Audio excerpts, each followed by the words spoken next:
우리가 종말을 어떻게 바라볼 것이냐, 우리의 마지막 심판을 어떻게 바라볼 것이냐, 시대적 종말을 어떻게 믿음으로 반응할 것이냐, 이것을 조금 더 적극적으로 표현하면 나의 죽음이 오늘 나에게 온다면 나는 이 죽음을 어떻게 반응할 것이냐. 어떤 사람은 하나님 왜 나한테 이러세요? 이러면 안 돼요. 내가 뭐 잘못했다고 얘기를 했어요. 이러한 반응을 보일 것이냐, 아니면 이 마지막 나의 죽음 앞에서 주님 감사합니다. 내가 이제 주님을 만나러 갑니다. 이런 반응을 보일 것이냐. 아직 젊죠. 근데 주님이 오늘 나를 부르신다면 나는 어떠한 반응을 보일 것이냐. 이 요한계시록 15장부터 심판에 이제 반응하는 사람들이 보입니다. 이 심판의 모습 속에서 어떠한 반응을 하고 있느냐. 15장 3절 4절입니다. 하나님의 종 모세의 노래 어린 양의 노래를 불러 이르되 주 하나님 곧 전능하신 이시여 하시는 일이 크고 놀라우시도다. 만국의 왕이시여 주의 길이 의롭고 참되시도다. 주여 누가 주의 이름을 두려워하지 아니하며 영화롭게 하지 아니하오리이까. 오직 주만 거룩하시니이다. 주의 의로우신 일이 나타났음에 만국이 와서 주께 경배하리이다 하더라. 아멘. 심판이 오고 있는데, 심판이 지금 막 이루어지고 있는데, 하나님의 심판이 눈에 보이는데, 하나님의 종 모세의 노래, 어린 양의 노래, 이 가운데 노래를 한대요. 이 가운데 노래를 한대요. 한진안성에 이제 부목사 때에 가서 임종 예배를 드렸습니다. 저는 그분의 임종을 잊을 수가 없습니다.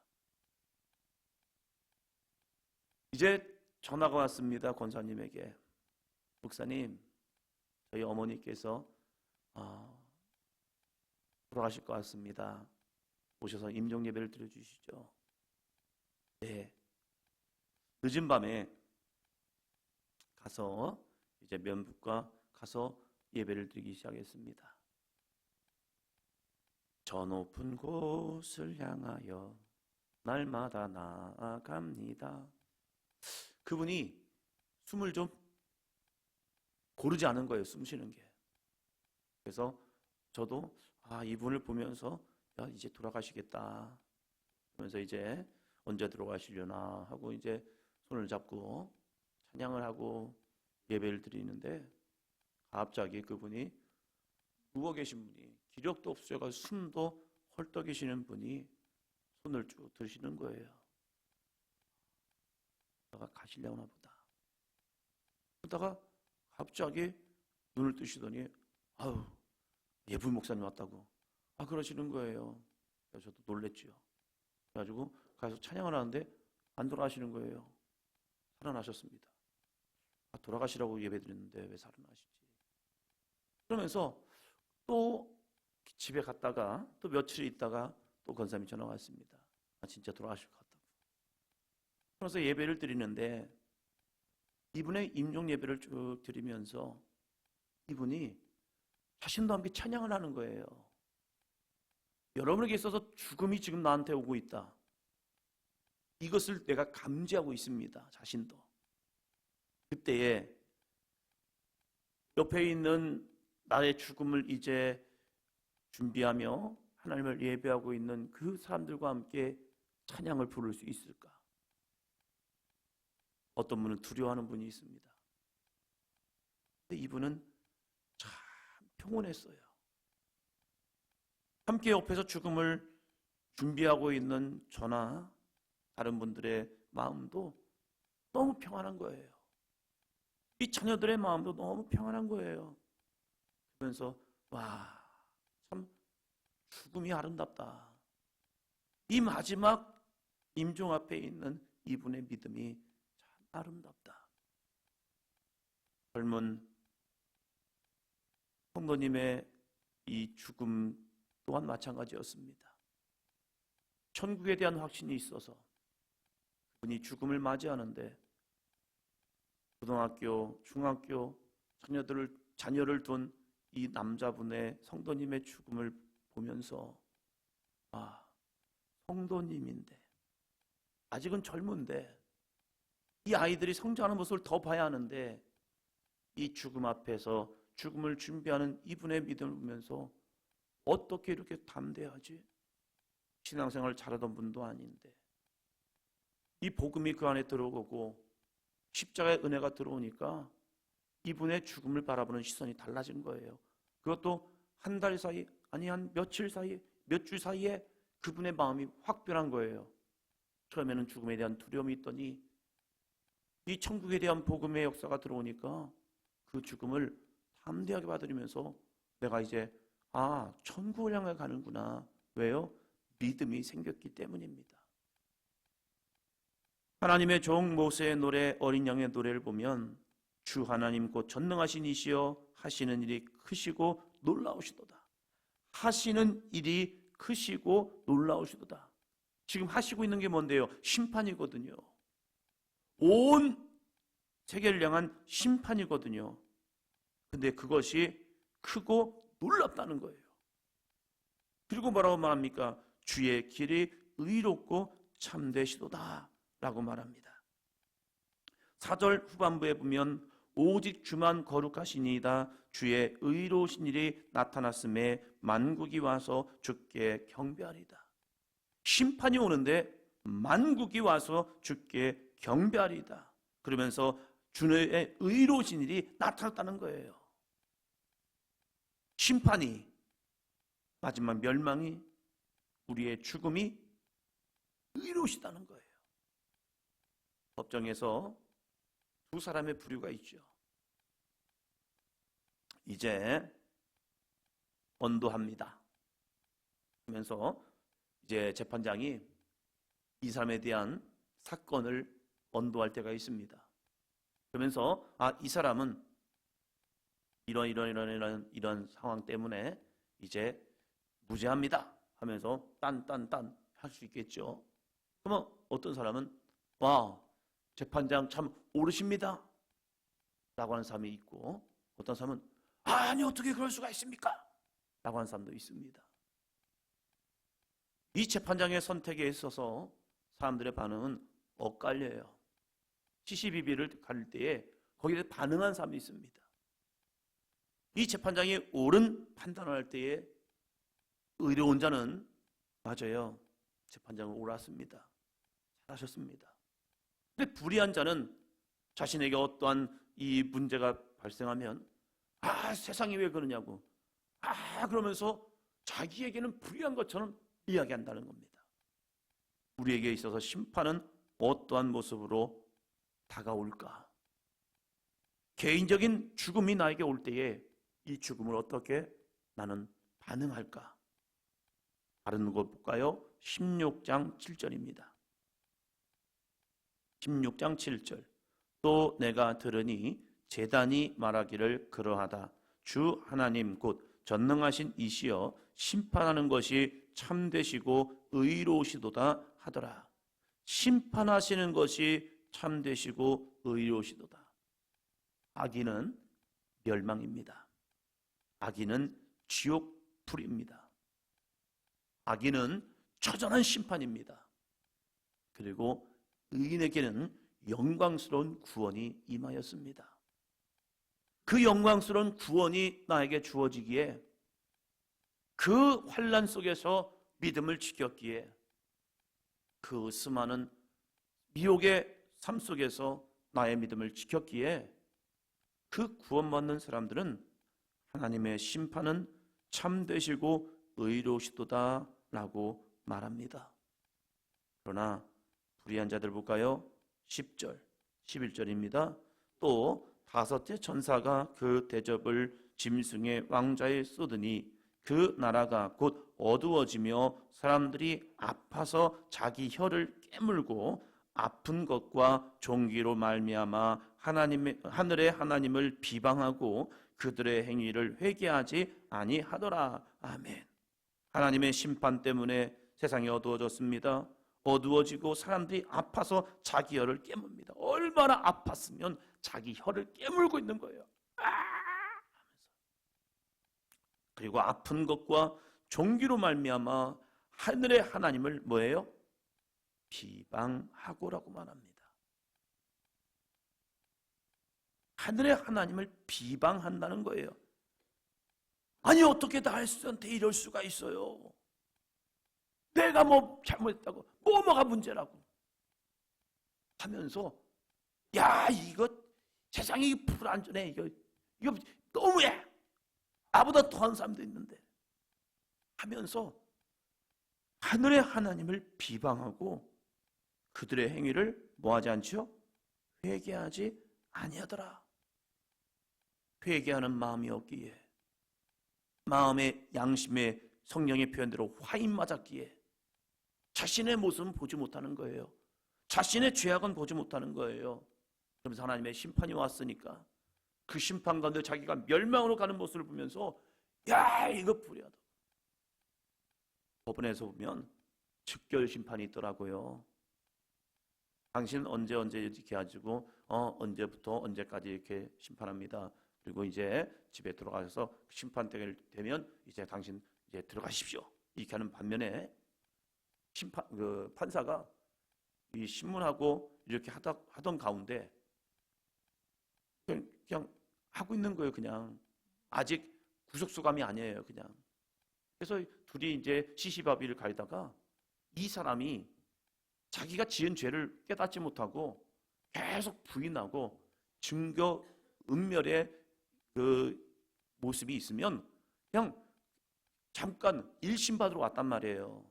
그런데 갑자기 이 판사가 이 사람 직결 심판, 그러니까 거기서 그냥 심판하겠다는 거예요. 그래서 그 사람을 그냥 거기서 구속수감 시켜버려요. 자기는 아니 왜 그래? 그래도 우리가 또 항소를 할 수 있고 그렇잖아요. 근데 그런 기회를 아예 당신이 밖에서 하지 말고 구속돼서 하라는 거예요. 그냥. 그래서 이 사람을 그냥 구속수감 시켜버려요. 그냥. 이걸 직결심판이라고 하더라고요. 아 그렇구나. 그런 게 있는 거구나. 이 검사나 이 사람들도 이 사람을 늘려고 안 했었어요. 그런데 판사의 재량으로 그냥 그 사람을 그냥 구속수감 시켜버려요. 그냥.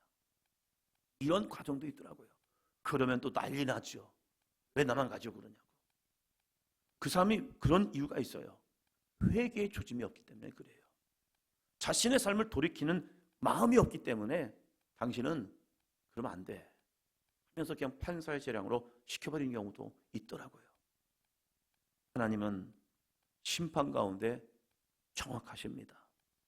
그 정확한 심판 속에서 반응이 있다는 거예요.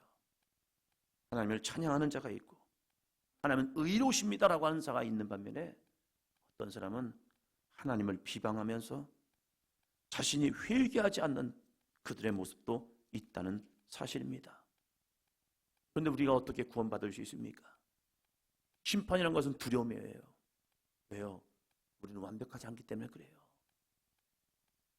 여기 완벽해서 오늘 나에게 심판이 올 때 당당하게 하나님 맞아요. 저 이렇게 살았어요. 저 당당하게 살았어요. 저 반드시 구원받습니다. 왜? 내가 행한 것이 있으니까. 이럴 사람이 있나요? 누가 구원받습니까? 15절이요. 16장 15절. 보라, 내가 도둑같이 오리니 누구든지 깨어 자기의 옷을 지켜 벌거벗고 다니지 아니하며 자기의 부끄러움을 보이지 아니하는 자는 복이 있도다. 두 가지를 말합니다. 누구든지 깨어 자기 옷을 지켜 벌거벗고 다니지 아니하며 자기의 부끄러움을 보이지 아니하는 자, 이 사람이 복이 있대요. 어떠한 복입니까? 구원의 복인 거죠.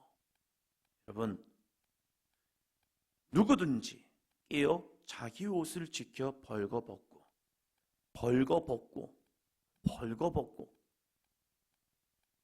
한 사건이 생각나지요. 창세기에 벌거벗었으므로 내가 뭐죠? 숨었나이다. 왜 벌거벗음이 보여졌죠? 선악을 알게 한 나무의 열매를 먹기 때문에 그렇죠. 하나님의 말씀에 불순종했기 때문에 자신의 벌거벗음이 보여진 거죠. 하나님의 말씀에 대한 불순종은 죄악이었고 그 죄악된 모습이 자기에게 보이는 거예요. 하나님이 나타나시자, 하나님이 그를 부르자 아담과 하와는 숨어버립니다. 왜요? 자기의 수치가 보여졌기 때문에. 그 전까지는 하나님 앞에 섰지만 이 죄악으로 말미암아 자신의 벌거벗은 모습, 죄악의 모습이 들춰지니까 숨어버리는 거예요. 또한 자기의 부끄러움을 보이지 아니한, 자기에게 부끄러움을 보이지 않는 자가 누가 있냐 이거예요. 그렇기 때문에 우리는 심판이 두려운 거예요. 우리 교회를 다니는 사람들도 심판이 두려운 거예요. 왜? 우리는 완전한 자가 없기 때문에 그래요. 그러면 우리가 누가 구원받느냐? 여기에 또 궁금함이 있는 거죠. 누가 구원받지 그러면? 누가 자신의 벌거벗은 모습을 가릴 수가 있지? 3장으로 들어갑니다. 요한계시록 3장.